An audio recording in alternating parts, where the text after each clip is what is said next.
একজন ভালো মানুষ, এটা আমাদের কথা না, প্রত্যেকটা ঘরে ঘরে আবাসের কথা। জাতীয় বিপ্লব ও সংহতি দিবস উপলক্ষে আগামীকাল 14 নভেম্বর বিশাল মিছিল সফল করার লক্ষ্যে আনোয়ারা শহীদ জিয়া ও প্রজন্ম দলের মতবিনিময় ও আলোচনা সভা অনুষ্ঠিত হয়েছে। আজকে কোথায় চলে গেছে সন্ত্রাস, কোথায় চলে গেছে কে কোথায় কি বলছিল, আজকে তারার মুখ খালা, আপনাদের মুখে সবার হাসি।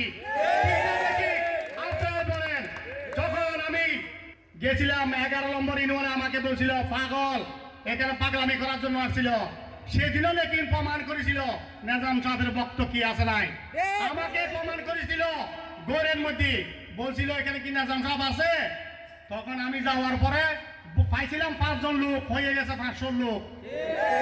বুধবার সন্ধ্যায় উপজেলার তৈলারদ্বীপ এলাকায় এই মতবিনিময় সভা অনুষ্ঠিত হয়। সবাই আনোয়ারা শহীদ জিয়া প্রজন্ম দলের আহ্বায়ক মোহাম্মদ শারভেত হোসেনের সভাপতিত্বে ও সদস্য সচিব মোহাম্মদ আব্দুল আজিজের সঞ্চালনায় প্রধান অতিথি ছিলেন চট্টগ্রাম 13 আসনের বিএনপির মনোনীত প্রার্থী ও কেন্দ্রীয় নির্বাহী কমিটির সদস্য সরার জামাল নিজাম। প্রধান বক্তা ছিলেন শহীদ জিয়া প্রজন্ম দলের কেন্দ্রীয় কমিটির যুগ্ম সম্পাদক আবু তাহের। বিশেষ অতিথি ছিলেন শাহওয়াজ জামাল নিজাম, বটতলী ইউনিয়ন বিএনপির সাবেক সভাপতি আহমদ নূর ও সিনিয়র আহ্বায়ক মোহাম্মদ কফিল উদ্দিন।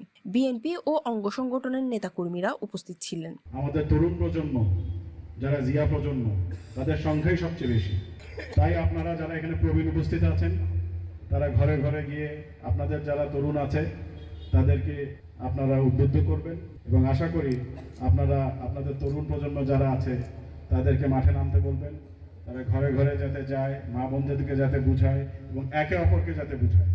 কারণ আজকে যারা নতুন প্রজন্ম, তারা বিগত দিনে ফ্যাসি সংস্কারের আগে বিএনপির আমলে সুবর্ণ যুগ দেখে নাই, ঠিক না?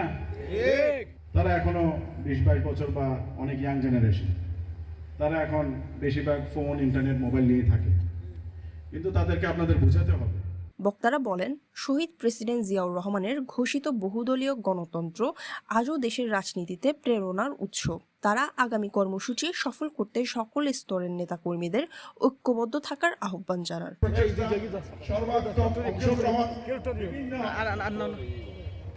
News desk, CTG post, Chittagong.